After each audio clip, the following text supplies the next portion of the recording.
जय श्री नारायण दोस्तों, मैं अमरीश मवैस आप सभी का अपने नारी कोचिंग क्लासेज में एक शानदार तरीकों से स्वागत करता हूं। दोस्तों, आज की क्लास में हम डिस्कशन करने वाले हैं कि हम 12th के बाद क्या करेंगे, क्योंकि अधिकतर स्टूडेंट्स ऐसे होते हैं जो कि कंफ्यूज रहते हैं कि 12th के बाद हमें करना क्या है। तो यही चीज हम डिस्कस करने वाले हैं एक शानदार तरीकों से। तो जितने सारे दोस्त हैं वो अगर हमारी क्लासेस को लास्ट तक देखना चाहते हैं तभी हमारी क्लासेस में रुकिएगा, अन्यथा आप लोग हमारे क्लासेस में न रुकिएगा।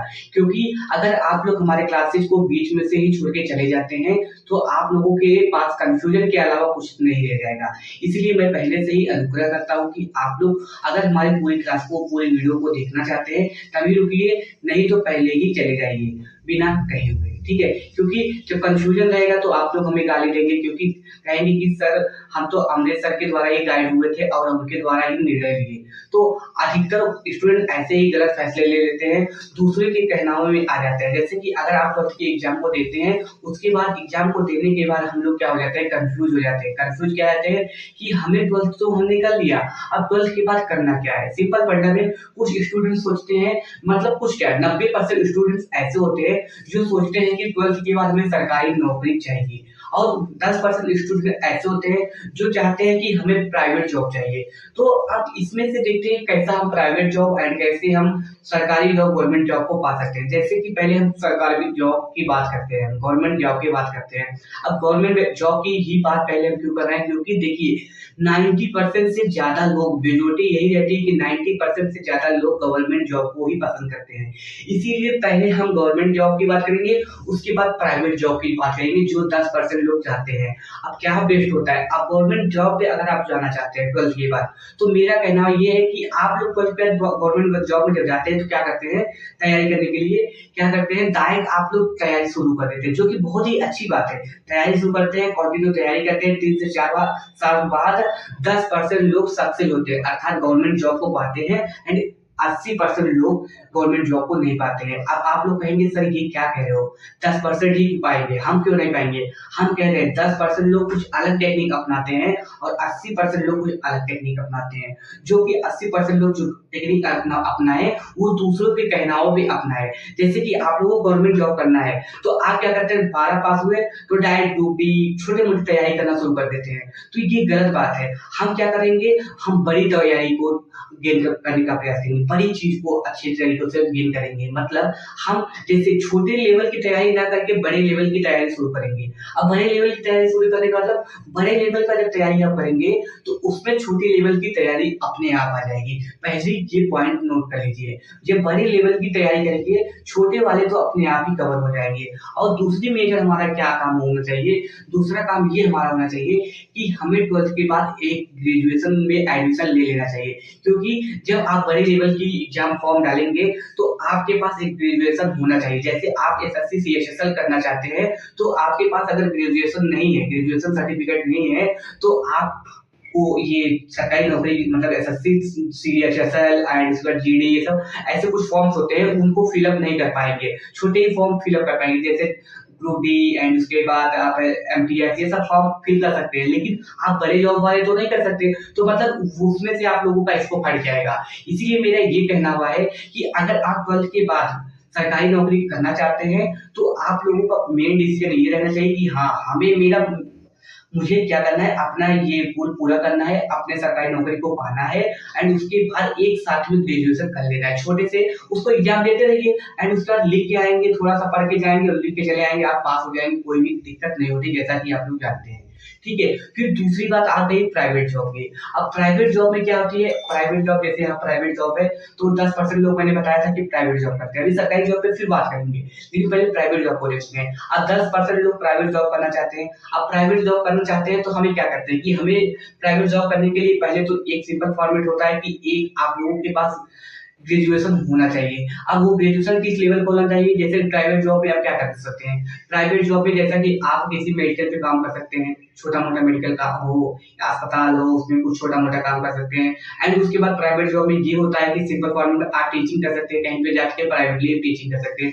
तो लेकिन इन सब चीजों में भी एक ग्रेजुएशन होना चाहिए। अब जैसे आप इंजीनियरिंग करना चाहते हैं और इंजीनियरिंग करने सबसे बेस्ट होता है, बेस्ट टेक्निक होता है, लेकिन उसके लिए आप क्या करेंगे, बीएससी करेंगे, ओबीसी बीसीए करेंगे, बीएससी करेंगे कंप्यूटर साइंस से, एंड कर सकते हैं। इन सब चीजों को हम अधिकतर करते हैं। तो लेकिन ये करते हैं तो हमें करना कहाँ से है? हम सोचते हैं कि प्राइवेट कॉलेज से, जहाँ सबसे अच्छी कॉलेज है वहां से कर लिया जाए, लेकिन ये भी गलत टेक्निक है।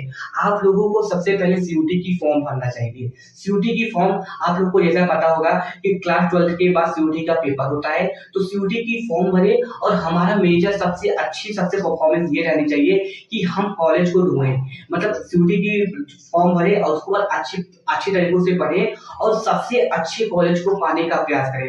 जैसे आप गवर्नमेंट कॉलेज को पा जाते हैं तो आपकी पढ़ाई जो है फ्री में होती है, आपको भी पता है, फ्री ऑफ कॉस्ट होती है और आप अच्छी तरीकों से ग्रेजुएशन भी कर लेंगे। देखिए, आप किसी भी कॉलेज में जाए तो वो कॉलेज अपना सिलेबस ही कवर करता है। आप लोगों को अच्छी तरीके से पता है, कोई भी कॉलेज हो वो अपना सिलेबस कवर ही करता है, लेकिन जो मेन डिफरेंस होता है, जो मेन मेहनत होता है, जो मेन काम जो होता है वो आप लोगों को स्वयं करना होता है। इसलिए मैं ये कहना चाहता हूँ कि आप लोग परफेक्ट कॉलेज चुनिए। सीयूटी के द्वारा आप लोग कॉलेज को ढूंढिए, अच्छी तरीकों से अच्छे कॉलेज में जाइए, सरकारी कॉलेज को ढूंढने का प्रयास कीजिए। सरकारी कॉलेज पाएंगे तो, क्योंकि प्राइवेट में जाएंगे फिर भी अपने से ही मेहनत करना पड़ेगा, थोड़ा कम करना पड़ेगा, लेकिन सरकारी में जाएंगे फिर भी अपने से ही मेहनत करना पड़ेगा।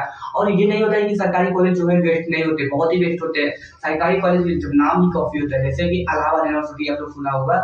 इलाहाबाद यूनिवर्सिटी को पाने के लिए कितने सारे स्टूडेंट्स परेशान है, बीएचयू को पाने के लिए कितने सारे स्टूडेंट परेशान है, एंड उसके बाद ये आप सीएमपी में पाने के लिए एडमिशन कितने लोग स्टूडेंट्स परेशान रहते हैं। क्यों परेशान रहते हैं? क्योंकि वहां से आपका प्लेसमेंट तय रहता है। जब आप ग्रेजुएशन सर्टिफिकेट ही लेकर जाके कहते हैं कि सर ये मेरा इलाहाबाद यूनिवर्सिटी से मैंने इतना रैंक पाया था और मेरा एडमिशन यहाँ पे हुआ था। अब जब बताते हैं कि मैं पहले रैंक पे आया था, दूसरे रैंक पे आया था, तीसरे रैंक पे आया था, तो उसको लगेगा कि ये बंदे ने कुछ मेहनत किया है, इस बंदे के अंदर कुछ टैलेंट है।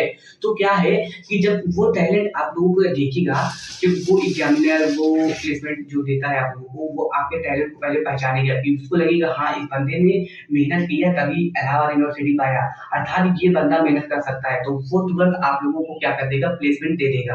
तो यही हमारा फंडा होना चाहिए कि हमें अच्छे से अच्छे कॉलेज को ढूंढना चाहिए और निरंतर मेहनत करना चाहिए। निरंतर मेहनत करेंगे तभी हम सक्सेस हो पाएंगे। अब 10% प्राइवेट जॉब जो करते हैं, प्राइवेट जॉब करने के लिए जो तैयारी करते हैं, उनमें से भी 5% 4% ही सक्सेस होते हैं, उसके बाद आधा लोग तो सक्सेस भी नहीं होते। तो ये कैसे हो जाता है, ये क्यों होता है? क्योंकि वो अधिकांशतः ऐसे स्टूडेंट्स होते हैं जो स्टूडेंट्स सीयूटी मतलब अच्छे कॉलेज को ना पा करके डायरेक्ट ऐसे छोटे मोटे कॉलेज में एडमिशन करा लेते हैं, और वही छोटे मोटे कॉलेज में एडमिशन कराने के बाद वो वहां से पढ़ते हैं, तो जब वो सर्टिफिकेट लेके जाते हैं तो कॉलेज का नाम देख करके ही आप लोगों को भगा दिया जाता है। इसलिए मैं कह रहा हूँ कि जो भी कॉलेज चुनिए वो कॉलेज आपके लिए परफेक्ट होना चाहिए, वो कॉलेज प्लेसमेंट वाले को परफेक्ट लगना चाहिए, आपको भी परफेक्ट नहीं लगना चाहिए, वो जो प्लेसमेंट जो चयन कर रहा है उसको भी परफेक्ट लगना चाहिए। अब जिस प्राइवेट जॉब में भी आप ग्रेजुएशन करते हैं तो बीएससी, कोई बीएससी कर लेता है, कोई बीसीए कर लेता है, कोई और चीज कर लेता है, तो इन सब चीजों में मत आइएगा। क्योंकि आप देखिए, आप किसी के बैकअप, क्योंकि आप डिसीजन लेने से पहले सब लोगों को सोचते हैं कि बीएससी करें, बीए करें, बीकॉम करें, क्या करना चाहिए, तो वो बोलेगा कि बीएससी कर ले, तेरे लिए बहुत अच्छा है, तू तुरंत कर लेगा।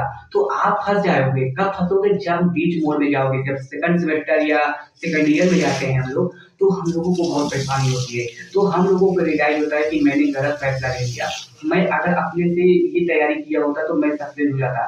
तब आप अपने आप को कोसने लगते हो कि मैं उसकी बातों को ही क्यों माना। इसलिए मैं कहना चाहता हूँ, अगर आप सरकारी नौकरी या प्राइवेट नौकरी की तैयारी करना चाहते हैं तो हमारी इन स्टेप को, इन बातों को फॉलो कीजिए। जो भी आपके दिमाग में है आप अपने से पूछिए, अपने से निर्णय लेने का प्रयास कीजिए, किसी के बहकावे में ना आइए। इसीलिए मैंने कुछ बताया नहीं, कुछ खास नहीं बताया, लेकिन मैंने बस आपको डायरेक्शन दिखाया कि भैया इस डायरेक्शन पे चलोगे तो आपको बहुत ही अच्छी रास्ते मिलेगी।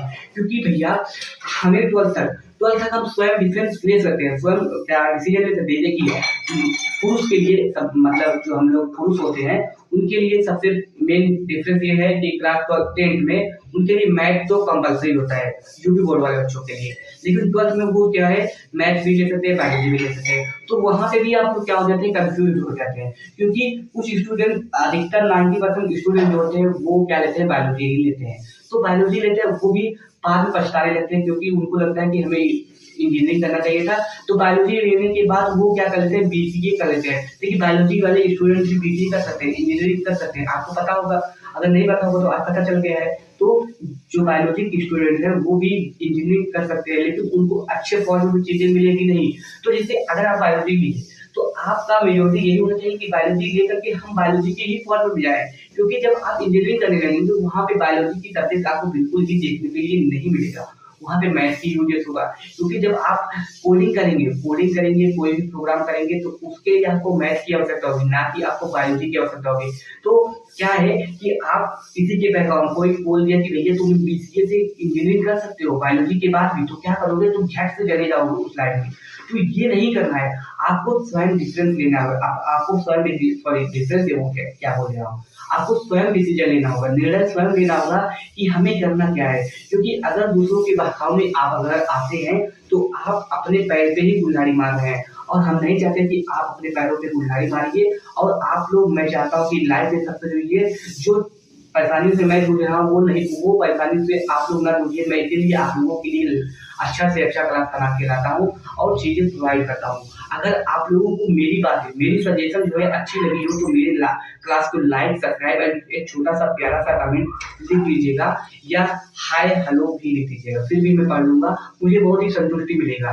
लेकिन ये बताइए दोस्तों, आप लोगों की मेरी बातें अच्छी लगी या नहीं, किस प्रकार से मैंने जो समझाया है वो बातें मैंने सही बोला है या गलत बोला है, कमेंट में जरूर बताइएगा। Thank you so much.